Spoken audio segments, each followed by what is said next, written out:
First, let's go to senior correspondent Mike Tobin on the ground in Tel Aviv with the very latest. Mike.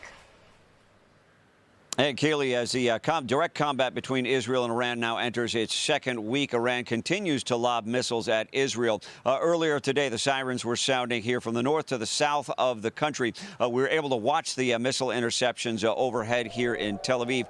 One missile did get through in the Tel Aviv area, striking down, causing no injuries. Another missile landed to the south, the town of Beersheba, that's been under fire lately, also resulting in no injuries. A different story in the northern port city of Haifa, where a missile came down. More than 20 people were injured. 3 of those injuries said to be serious, including a 16-year-old who took shrapnel to the chest. One woman did die, but she died of a heart attack running to the bomb shelters. The Director General of the International Atomic Energy Agency says Iran was not taking the final steps toward making a bomb. And despite the recent warfare, diplomacy, he says, could still prevent Iran from getting that bomb. We have confirmed that Iran does have, even now, enough material for several warheads. But this should not be equated with a nuclear weapon. We do not have, at this point, if you ask me, at this point, any tangible proof that there is a program or a plan to fabricate, to manufacture a nuclear weapon. Now, in response to the missile strikes, Israel's defense minister promised increased activity of the air campaign in Iran. Last night and today, Israeli fighter jets were active both above central and western Iran. The IDF says the targets were missiles and military infrastructure. Kaylee, back to you. Thank you, Mike. Keep us updated. Well, General Jack Keane, here's where I want to start. It's very clear to me why Iran can never have a nuclear weapon for myriad reasons. You look at Pakistan, the fears of a non-state actor getting a nuclear weapon. There's the question of if Iran's rational. There's the idea that we don't want nuclear proliferation among rogue regimes. But I'm wondering if you can explain very clearly why it is in the U.S. national interest to prevent this from happening. Yeah, well, first of all, look at Iran's behavior and the language they've used for 45 years. Their theme is dominating control of the Middle East and the flow of oil out of the Persian Gulf, drive the United States military out of the region so we lose our influence in the region, and destroy the state of Israel. Now, when they used to say that, you know, in the early days of the regime back in the 80s, people would roll their eyes and say, well, they're not really serious about that. They are dead serious about it, and acquiring a nuclear weapon gives them 2 things. And the first thing is the destruction of the state of Israel. And the state of Israel has to take that existential threat seriously, based on the language and the rhetoric that they've exercised for all these years, and their determination to have a weapon. And secondly, it leads to a nuclear arms race if they get a weapon in the region. Henry Kissinger, who, after a number of years on the Defense Policy Board with him, some 12 years, we actually developed a friendship, which I was honored to have. And he told me, he said, Jack, you know, the most serious challenge in my lifetime that we're facing is not the calamity of World War II.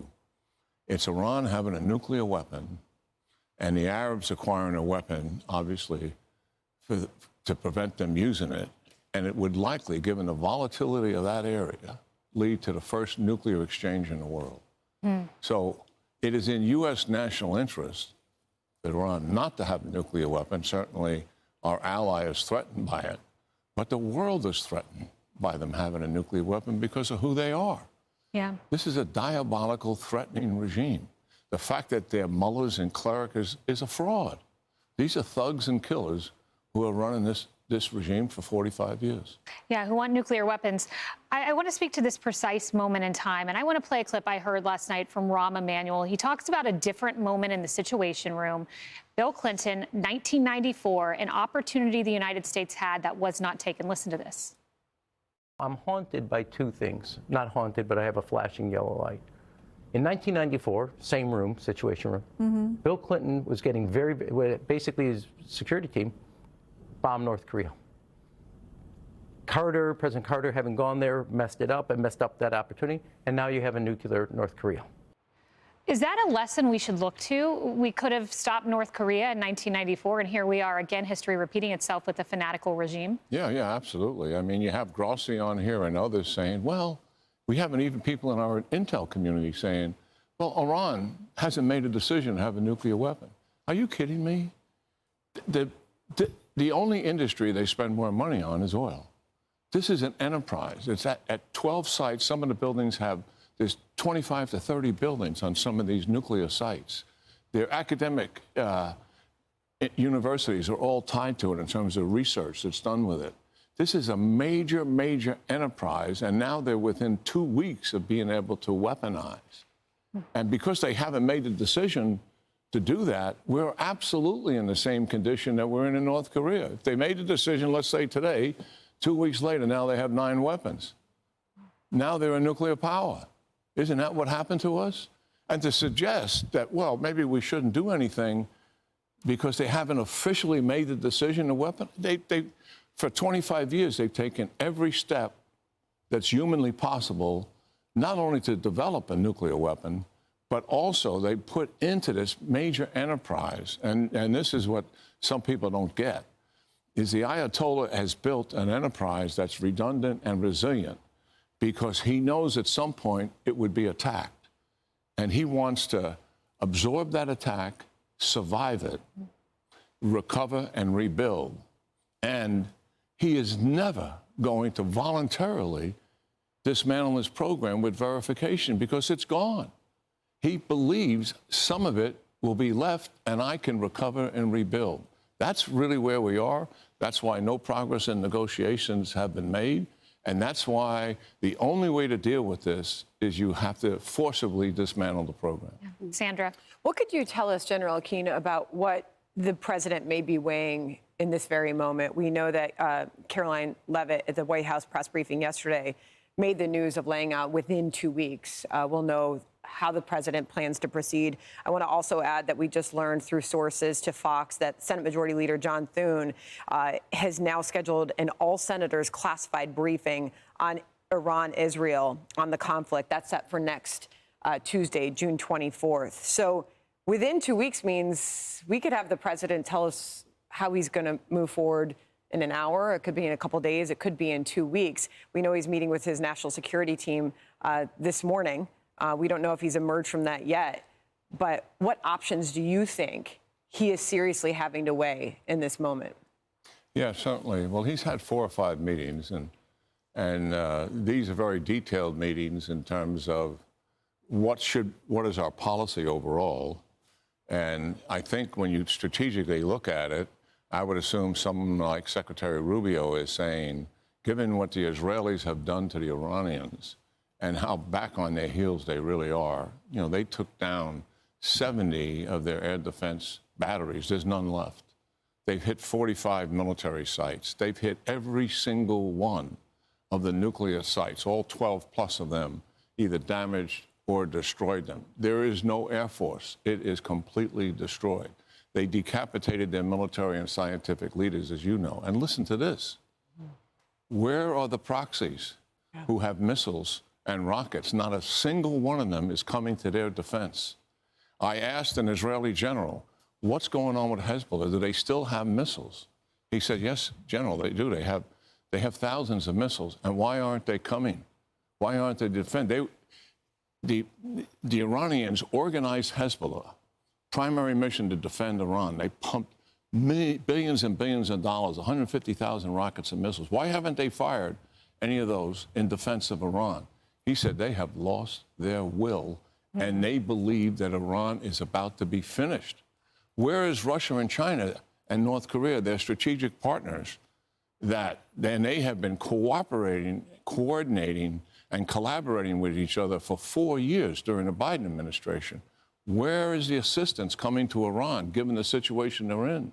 They have plenty of ballistic missiles. They have plenty of rockets. They have all sorts of things that can come to Iran's aid. Not going near it. Yeah. It is isolated and most vulnerable it's been in 45 years. So I think Rubio would likely say this is a strategic opportunity for us to not to remove, but to end Iran's domination of the region in their adverse behavior that has been going on for all of these years. We can come close right now to ending that. And maybe in the long run, the Iranians themselves internally will make a change themselves in terms of their direction. Yeah, and, I think President Trump gets that. And, this 2 weeks deadline, and when we just have a few moments here, General Keane, but I do want to put it in the context of some of the reporting that came out from the Times of Israel, how an Israeli-American deception campaign lulled Iran into a false sense of security. Is it your view that this 2 weeks language, the public broadcasting of where President Trump's head at, could be a part of a strategic plan, maybe to either lull Iran into a place of comfort, or there's some four-dimensional chess going on with what's being publicly broadcast and then privately discussed behind the scenes? Yeah, well, certainly that could be the case. And, I didn't fully answer your question. I just dealt with the policy issue. But getting back to what's happening here, he gets briefed on what the military option is or options, and what the risk is to executing those options.